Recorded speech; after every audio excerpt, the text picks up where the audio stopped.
이런 이야기가 있습니다.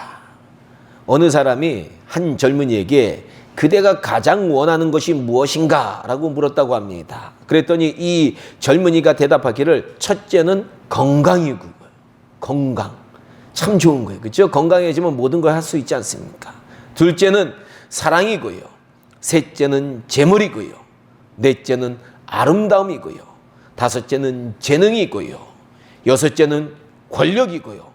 일곱째는 명예입니다. 라고 얘기했다는 겁니다. 자, 이 젊은이 참 욕심이 많은 것 같아요. 정말로 세상 많은 사람들이 지금 추구하고 있는 것이 바로 이것들이거든요. 그런데 이 젊은이의 대답을 들은 그 사람은 이렇게 대답했다라고 합니다. 다 좋은데 마음의 평화가 없이는 이 모든 것을 즐길 수가 없다네. 이렇게 대답했다는 겁니다. 맞습니다. 우리는 우리 마음의 평화가 없으면 어떤 것도 즐길 수 없다라는 겁니다. 마음이 짜증나고 불안하고 마음에 평화가 전혀 없는데 어떻게 우리가 우리에게 준 이 삶의 복들을 누릴 수 있겠느냐라는 겁니다. 마음의 평화가 없으면요, 바로 앞에 산의 진미가 있어도 아무리 맛있는 음식들이 우리 앞에 있어도 무슨 맛인지 모르게 된다라는 겁니다. 그러니까 고통 가운데 있는 사람들, 고난 가운데 있는 사람들, 마음이 정말로 눌린 사람들은 맛있는 걸 줘서도 돌같이 느껴지는 거예요.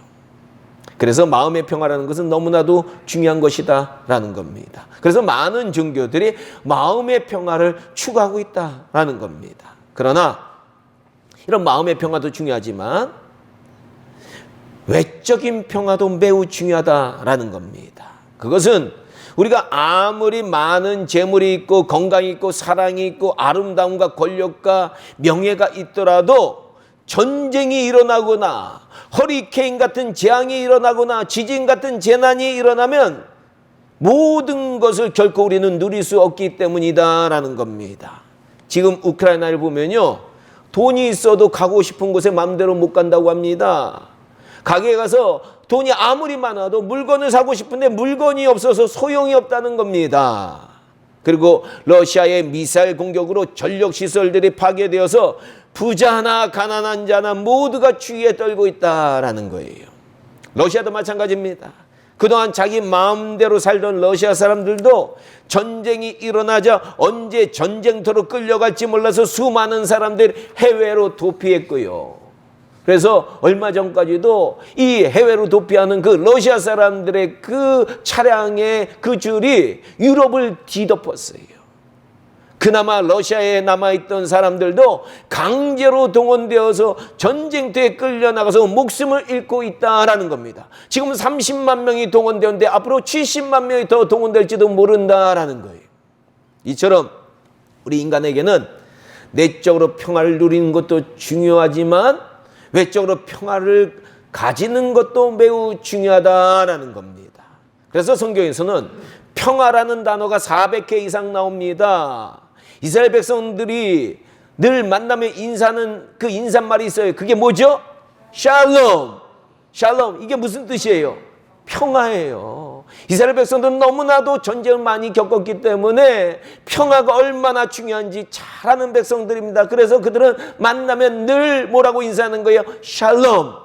우리는 너무 굶어가지고 만나면 식사하셨습니까? 진지하셨습니까? 드셨습니까? 이렇게 인사했는데 이스라엘 백성들은 샬롬 이렇게 인사하는 거예요. 정말로 우리 인간에게 중요한 것이 평화라는 것, 성경은 말하고 있다라는 겁니다. 그리고 하나님께서는요, 우리 인간에게 정말로 평화를 주기 원하시는 분이다라는 것 여러분들 아셔야 됩니다. 하나님은 어지러움의 하나님이 아니고 평화의 하나님이시다라는 거예요. 바로 하나님께서는 이 평화를 누구를 통해서 우리에게 주시길 원하셨느냐? 바로 그의 아들 통해서 우리 인간들에게 평화를 주시기 원하셨다라는 겁니다. 이런 하나님의 계획을 이사야서 53장 5절은 이렇게 예언했다라는 겁니다. 그의 찔림은 우리의 허물을 인함이요, 그가 상함은 우리의 죄악을 인함이라. 그가 징계를 받음으로 우리가 평화를 누리고 그가 채찍에 맞음으로 우리가 나음을 입었도다. 아멘. 맞습니다.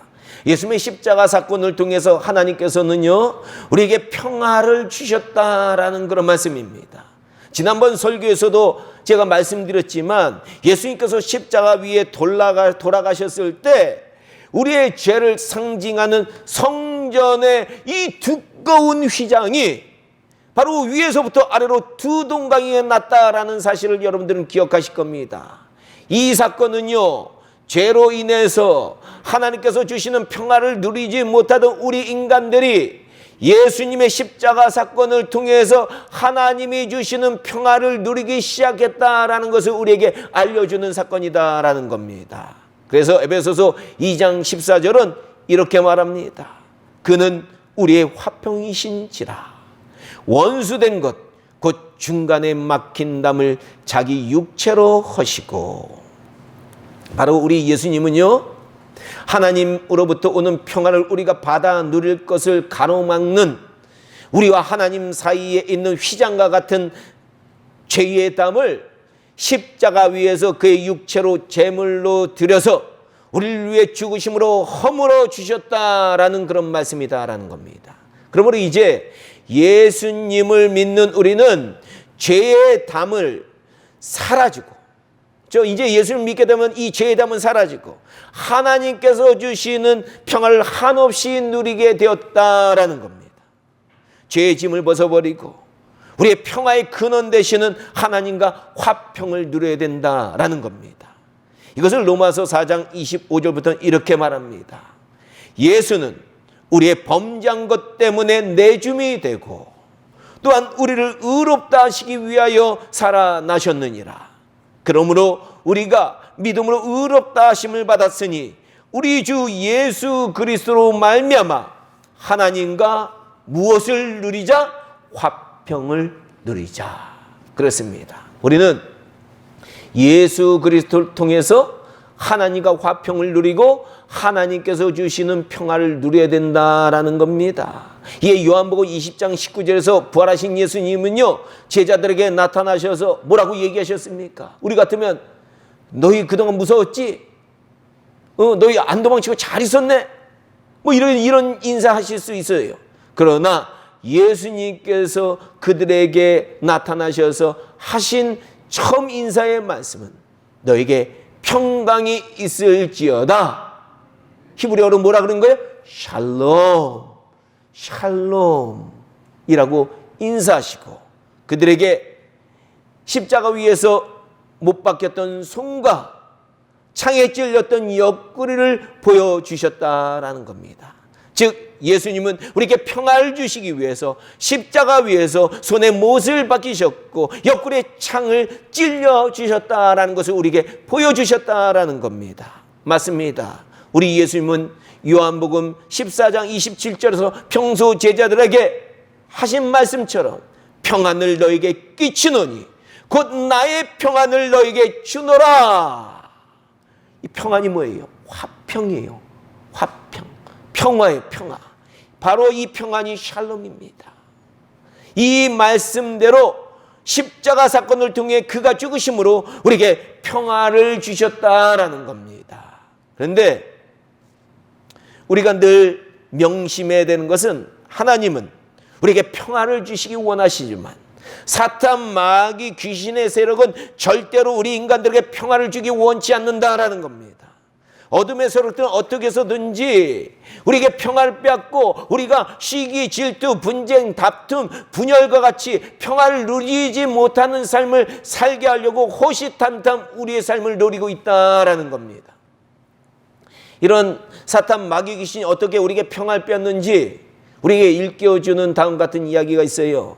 유럽의 한 우에 있는 형제가 있었습니다. 인격이 그들은 좋기로 소문났고요. 하나님을 위해서 사는 자들에서 형님도 신부가 되었고요. 동생도 사제인 신부가 되었습니다. 그래서 그들은 많은 사람들에게 존경을 받는 삶을 살고 있었습니다. 이에 배가 아픈 마귀가요, 이들 형제 신부를 넘어지게 하기 위해서 하루는 마귀들을 모아가지고 귀신들 모아가지고 회의를 하게 됩니다. 이 회에서 대장 마귀가 한 쫄개에게 아니 어떻게 저 형제 신부의 얼굴이 우리들 얼굴처럼 되게 할 수 있을까라고 물었다고 합니다.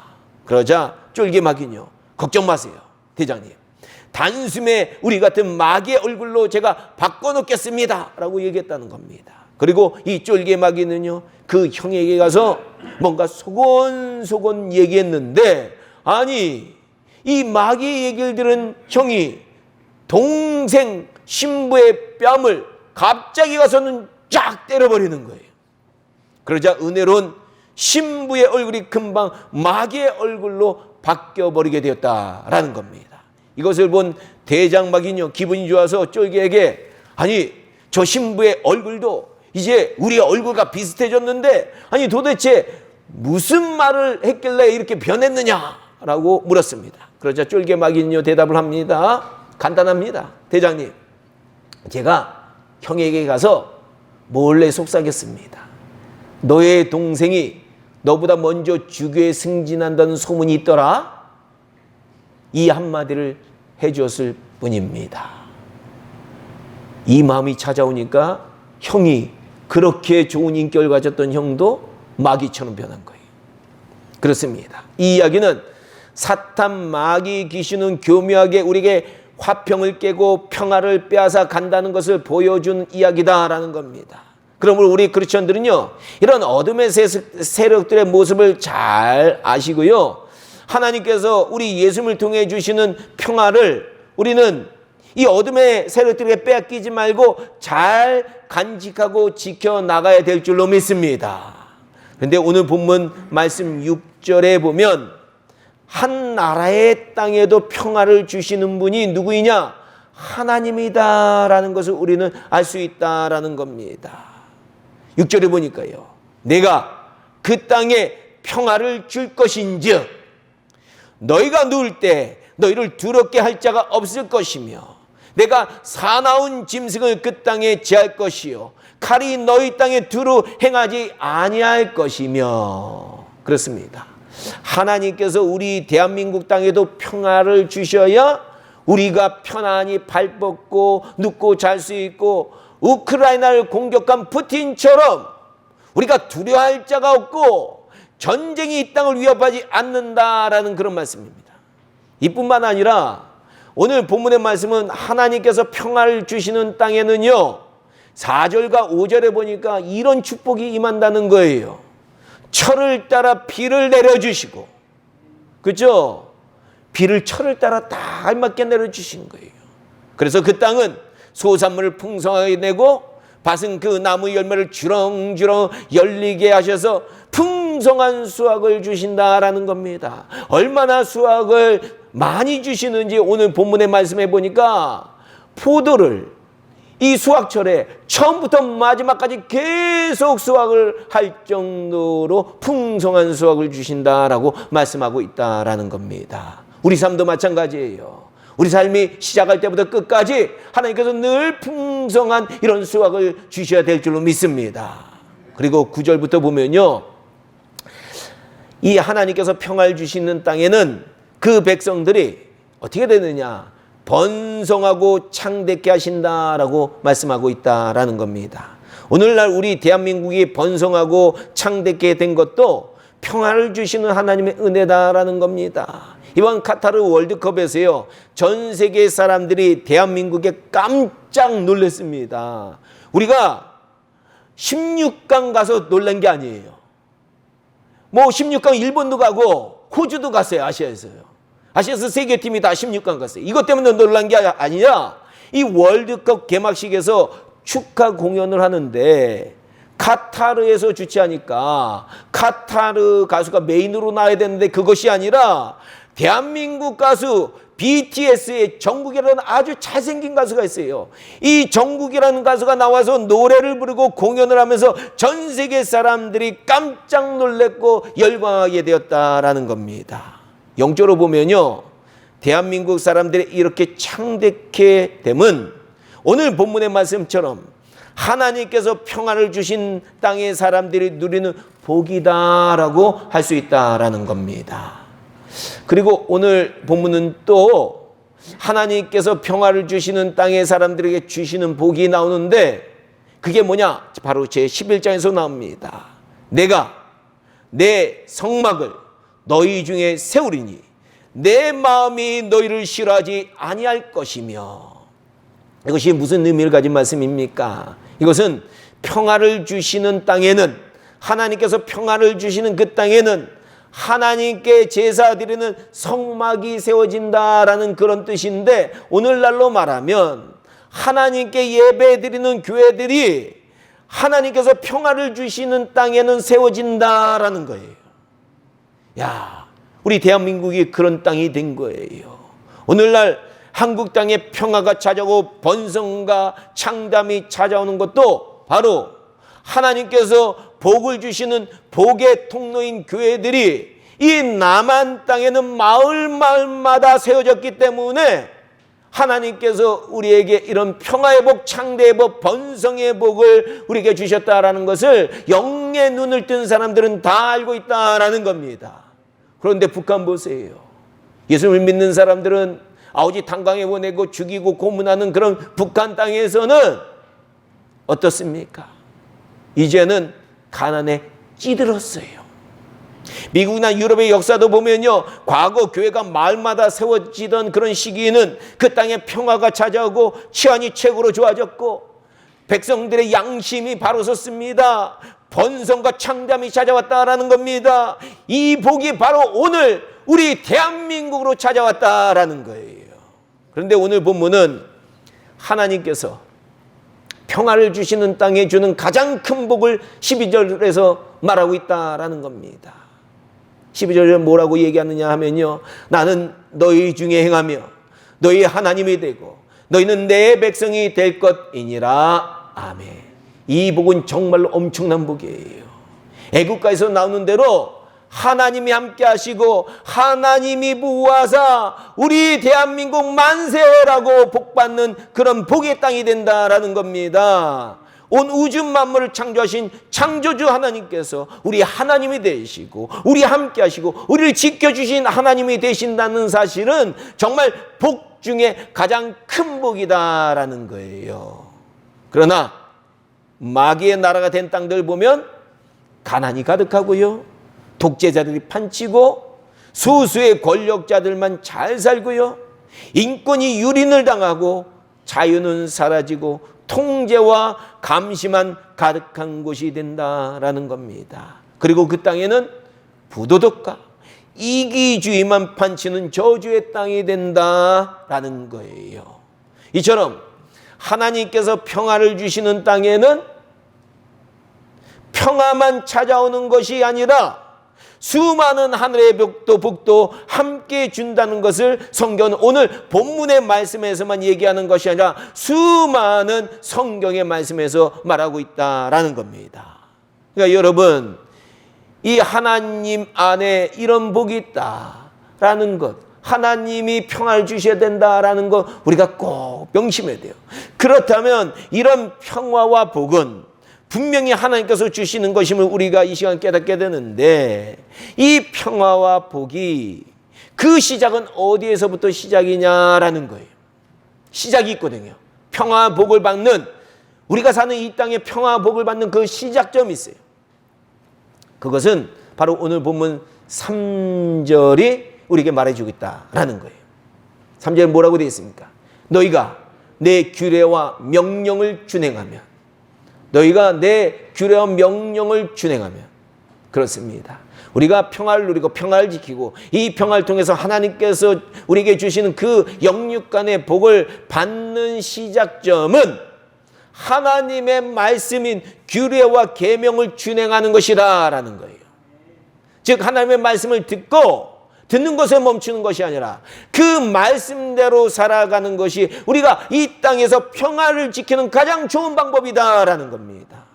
아니, 우리 개인과 우리 가정과 우리 사업장과 우리 삶의 평화와 복도 바로 하나님의 말씀을 듣고 잘 순종하는 데서 시작된다라는 겁니다. 그래서 모세는 신명기 11장 27절에서 너희가 만일 내가 오늘날 너희에게 명하는 너희 하나님 여호와의 명령을 들으면 하나님의 명령이 뭡니까? 하나님의 말씀이에요. 이 하나님의 말씀을 들으면 복이 될 것이요 라고 말한 겁니다. 하나님의 말씀을 듣기 시작해야, 그리고 그것을 지키기 시작해야 그것이 우리 삶 가운데 복이 된다라는 거예요.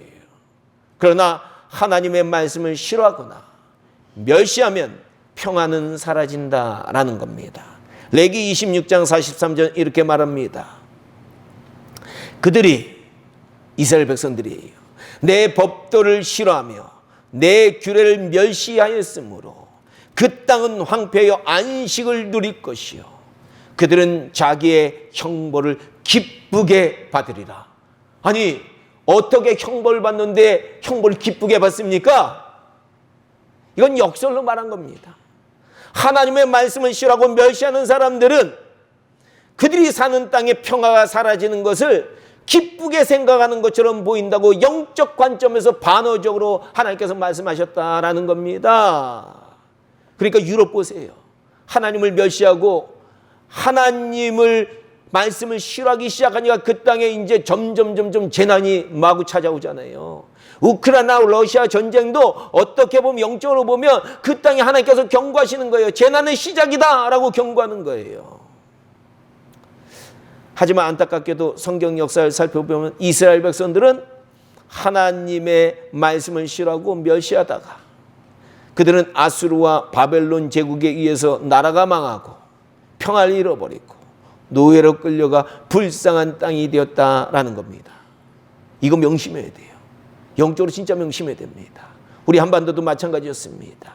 과거 마귀가 지배하던 땅이었을 때, 이 한반도를 마귀가 지배하던 시절이 오래됐어요. 이 땅에는 평화가 사라졌고 나라도 망했고 백성들은 노예 같은 신세로 러시아를 비롯해서 전세로 끌려갔다라는 겁니다. 그러나 하나님의 말씀을 순종하기 시작하면서 이 땅에는 오늘 본문에서 말한 복들이 찾아왔고 평화가 깃든 땅이 되었다라는 겁니다. 그러므로 우리 성민교회 성도님들은요, 이 땅의 평화가 계속 임하고 이 땅을 평화로 하나님께서 지켜주시길 바란다면 우리가 해야 될 일이 있어요. 우리는 큰 거 안 해도 돼요. 작은 거 이거 하나만 하면 돼요. 그건 뭐냐? 하나님의 말씀을 늘 읽고 하나님 말씀을 묵상하고 그 말씀에 우리가 순종해서 지킬 때 이 땅의 평화는 지켜진다라는 겁니다.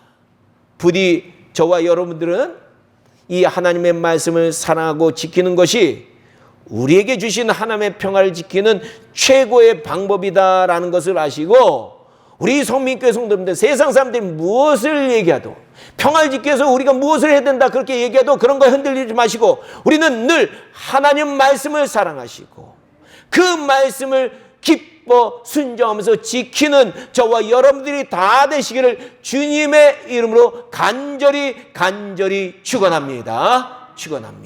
기도하겠습니다.